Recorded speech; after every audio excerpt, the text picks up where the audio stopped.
ఇప్పుడు ప్రపంచ వ్యాప్తంగా భారతీయులు ప్రతి పండుగను మలబార్తో జరుపుకుంటారు. ఎందుకంటే మలబార్ అందిస్తుంది అద్భుతమైన అవకాశాన్ని. ఇది మీ పండుగలను మరింత ప్రత్యేకంగా చేస్తుంది. కాబట్టి ఇప్పుడు ఎక్కువ సేవింగ్, ఎక్కువ సంతోషాలు, ఎక్కువ సంబరాలు. ప్రతి పండుగకు Malabar gold and diamonds. America, Pakistan మధ్య అరుదైన ఖనిజ వనరుల ఒప్పందం చుట్టూ ఇప్పుడు పెద్ద డిబేట్ నడుస్తోంది. సెప్టెంబర్లో ట్రంప్ను కలవడం, కొన్ని శాంపిల్స్ చూపించడం, సంతకాలు చేసేయడం, అక్టోబర్ ఫస్ట్ వీక్లోనే ఫస్ట్ బ్యాచ్ ఎగుమతి చేయడం చకచకా జరిగిపోయాయి. రేర్ ఎర్త్ మినరల్స్ అంతా త్వరగా పంపించడం ఎలా సాధ్యం? ఏంటి ఈ లెక్కలు? ఏంటి ఈ secret deals? Trump, Asim Munir game నడిపిస్తున్నారా? ఒక్కసారి ఈ ఫోటో చూడండి. ఫోటోలో Trump, Pak army chief Asim Munir, Pak ప్రధాని షహబాజ్ షరీఫ్ ఉన్నారు. ఆసిమ్ మునీర్ చేతిలో ఒక చెక్క బాక్స్ ఉంది. అందులో దగదగా మెరిసి అరుదైన రేర్ ఎర్త్ మినరల్స్ ఉన్నాయి. వాటిని మునీర్ చూపిస్తుంటే ట్రంప్ ఇంట్రెస్టింగ్ గా చూస్తున్నాడు. షహబాజ్ షరీఫ్ నవ్వుతున్నాడు. Pak army chief marshal White House కు వెళ్లడమేంటి? చేతిలో అరుదైన ఖనిజ వనరులున్న చెక్కపెట్టెను స్వయంగా ట్రంప్ కు చూపించడమేంటి? ఇది ఆసిమ్ మునీర్ అడ్వాన్స్మెంట్. ఈ ఫోటో చూడండి. ఇది పాకిస్తాన్ లో ఎక్కడెక్కడ ఏ అరుదైన లోహాలున్నాయో చూపే మ్యాప్. పాక్ ఆర్థికంగా కుదేలైపోయింది. ఇప్పుడు తమ దగ్గరున్న ఖనిజ వనరులను అమ్ముకొని బయటపడాలనుకుంటుంది. ఇప్పటికే బలూచిస్తాన్ లో చైనా, కెనడాలకు చెందిన కంపెనీలు మైనింగ్ చేస్తున్నాయి. వీటిని కాదని గత నెల సెప్టెంబర్లో అమెరికన్ కంపెనీతో పాకిస్తాన్ డీల్ కుదుర్చుకుంది. పాకిస్తాన్ లో కొత్తగా పుట్టి ఖనిజాలేమీ లేవు. ఇదంతా అమెరికా ట్రంప్ మెప్పు కోసమే. 2018లో ట్రంప్ ఓ మాటన్నాడు. వాషింగ్టన్ కు ఇస్లామాబాద్ అన్ని అబద్ధాలు, మోసం తప్ప మరేమీ ఇవ్వలేదన్నారు. కానీ సీన్ కట్ చేస్తే ఇప్పుడు రెండోసారి అధికారంలోకి వచ్చాక కంప్లీట్ గేమ్ మార్చేశాడు ట్రంప్. పాక్ ను చాలా చేరదీస్తున్నాడు. దక్షిణాసియాలోని పాక్ పైనే 19% అతి తక్కువ టారిఫ్ తో సరిపెట్టాడు. మనకు మాత్రం ట్రంప్ 50% బాధేశాడు. మునీర్ కు మాత్రం వైట్ హౌస్ లో రెడ్ కార్పెట్ వేసి ట్రంప్ ఆతిథ్యం ఇచ్చాడు. ఈ సంవత్సరం షరీఫ్, మునీర్ అమెరికాకు వెళ్లడం ఇది మూడోసారి. వెళ్లిన ప్రతిసారి సీక్రెట్ డీల్సే అన్ని. ఇదంతా ట్రంప్ తెర వెనుక గేమ్ ప్లాన్. ఆయన రమ్మనకపోతే వీళ్ళనెవరు వైట్ హౌస్ మెట్లెక్కనిస్తారు? పాకిస్తాన్లో లోహాల ప్రాసెసింగ్, అభివృద్ధి సౌకర్యాల కోసం సుమారు 500 మిలియన్లు పెట్టుబడి పెట్టడానికి యుఎస్ స్ట్రాటజిక్స్ మెటల్స్ యుఎస్ఎస్ఎం సెప్టెంబర్లో పాకిస్తాన్ మిలిటరీ ఇంజనీరింగ్ విభాగమైన ఫ్రాంటియర్ వర్క్స్ ఆర్గనైజేషన్ FWOతో ఒక అవగాహన ఒప్పందం కుదుర్చుకుంది. ఖైబర్ పఖ్తూన్ఖ్వా ప్రావిన్స్ లోని వజీరిస్తాన్ ఏరియాలో FWO ఇప్పటికే గనులను నిర్వహిస్తోంది.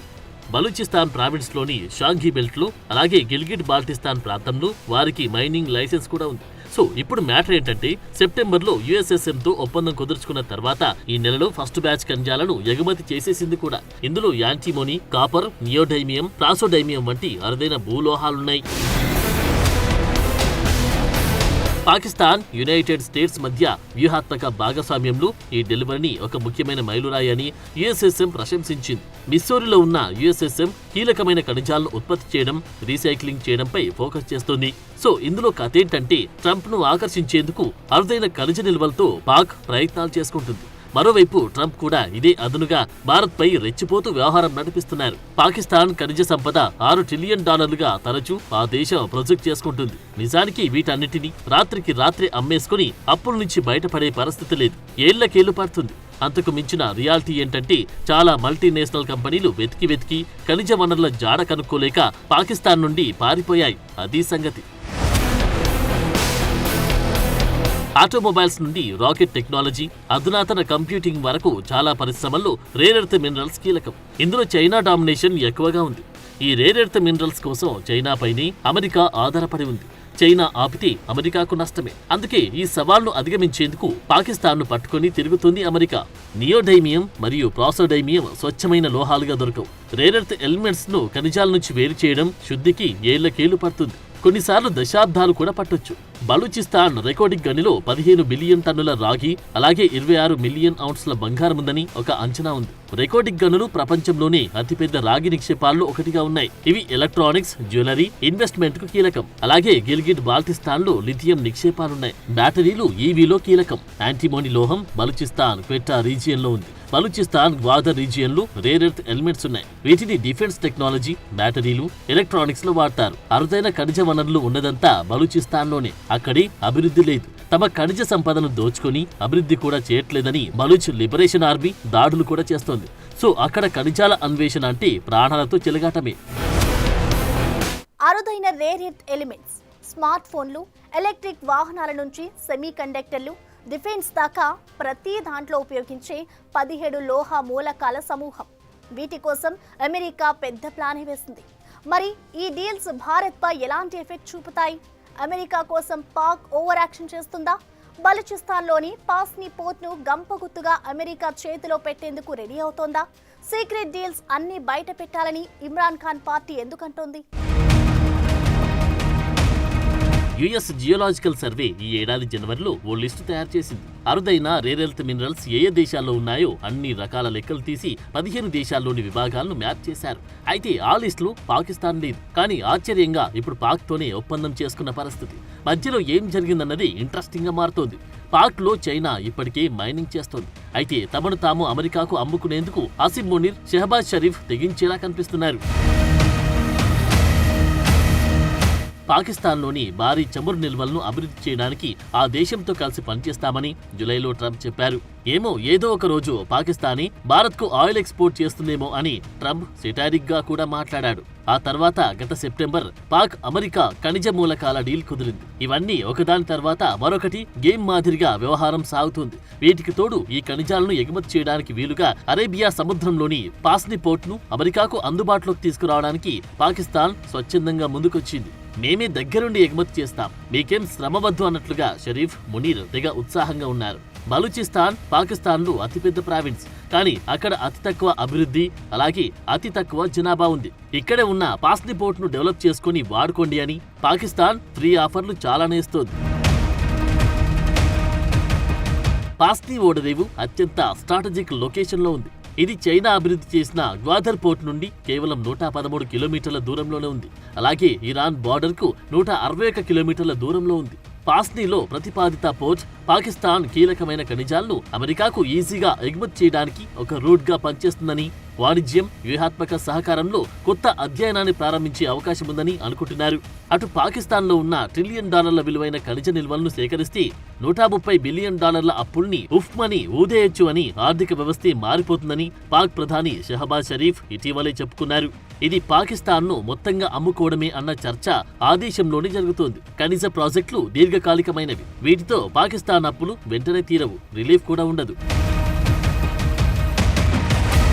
అమెరికా చైనా వాణిజ్య యుద్ధంతో చైనా కొన్ని లోహాల ఎగుమతులను తగ్గించింది. దీంతో అమెరికాకు షార్టేజ్ వస్తోంది. ఈ లోటు పూడ్చుకోవడం కోసం ట్రంప్ రకరకాల డ్రామాలను ప్లాన్ చేసుకుంటున్నట్లుగా కనిపిస్తోంది. ఈ ఏడాది జూన్లో అమెరికా విదేశాంగ మంత్రిత్వ శాఖ ఓ స్టేట్మెంట్ ఇచ్చింది. పాకిస్తాన్ దక్షిణాసియాలో వ్యూహాత్మకంగా ఉందని, అలాగే మధ్య ఆసియాకు ప్రవేశ ద్వారమన్నది. రాగి, బంగారం, లిథియం, యాంటిమోనీ సహా విస్తారమైన ఖనిజ నిక్షేపాలకు నిలయమన్నది. అంతలోనే ఏమాత్రం టైం వేస్ట్ చేయకుండా ఆసిఫ్ మునీర్ ఆగస్టు నాటికి యుఎస్కు వెళ్లాడు. ఇదంతా పక్కా స్క్రిప్టెడ్ గా వ్యవహారం నడుస్తోంది. బలూచిస్తాన్, ఖైబర్ పఖ్తుంఖ్వా, గిల్గిట్ బాల్టిస్తాన్ మారుమూల ఎత్తైన ప్రాంతాల్లో కఠినమైన భూభాగంలో తీవ్రమైన భద్రతా సమస్యలున్న ఏరియాలో మైనింగ్ సాధ్యమా? 15 బిలియన్ల మందికి నివాసంగా ఉన్న బలూచిస్తాన్ అపారమైన సహజ వనరుల నిలయం. తమ వనరులన్నీ పాక్ దోచుకొని ఇక్కడ ఏం అభివృద్ధి చేయట్లేదంటోంది. బలూచిస్తాన్ లిబరేషన్ ఆర్మీ ఇక్కడ పాకిస్తాన్ ప్రాజెక్టులను చాలా కాలంగా వ్యతిరేకిస్తోంది. ఇప్పుడు అమెరికా మైనింగ్ ను అనుమతిస్తుందా? ఖచ్చితంగా చేయదు. ఈ గ్రూప్ గతంలో గ్వాదర్లో చైనా పెట్టుబడులతో సహా విదేశీ శక్తులతో ముడిపడి ఉన్న మౌలిక సదుపాయాలను లక్ష్యంగా చేసుకుని అటాక్స్ చేసింది.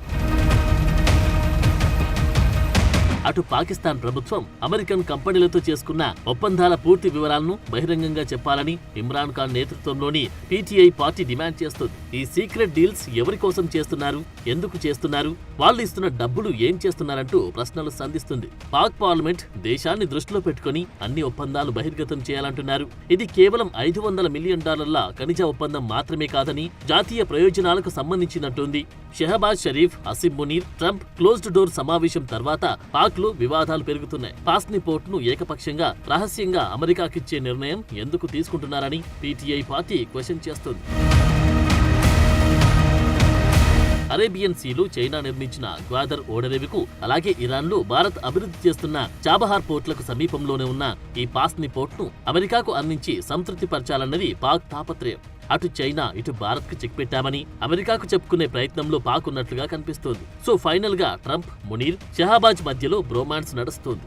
ఆపరేషన్ సింధూర్ సమయంలో భారత్ పాకిస్తాన్ సంక్షోభాన్ని ఆపినట్లు ట్రంప్ ప్రకటించిన తర్వాత ఈ ప్రేమానురాగాలు మరింత పెరిగాయి. పైగా ట్రంప్ ను నోబెల్ శాంతి పురస్కారానికి పాక్ నామినేట్ చేయడం కూడా చాలా మార్పులకు కారణమవుతోంది. పాక్ పై యుద్ధం ఆపడంలో ట్రంప్ ప్రమేయం లేనేలేదని భారత్ ప్రకటించడంతో చాలా కసుబుసు మీదున్న పెద్దన్న మోడీ మంచి మిత్రుడు, గ్రేట్ ప్రైమ్ మినిస్టర్ అంటూనే మనపై పరోక్షంగా ప్రతీకారాలు తీర్చుకునే పనిలో ఉన్నారు. సో సినిమా చూస్తే ఈ ఖనిజాల ఒప్పందాలు మూన్నాళ్ళ ముచ్చటగానే కనిపిస్తోంది.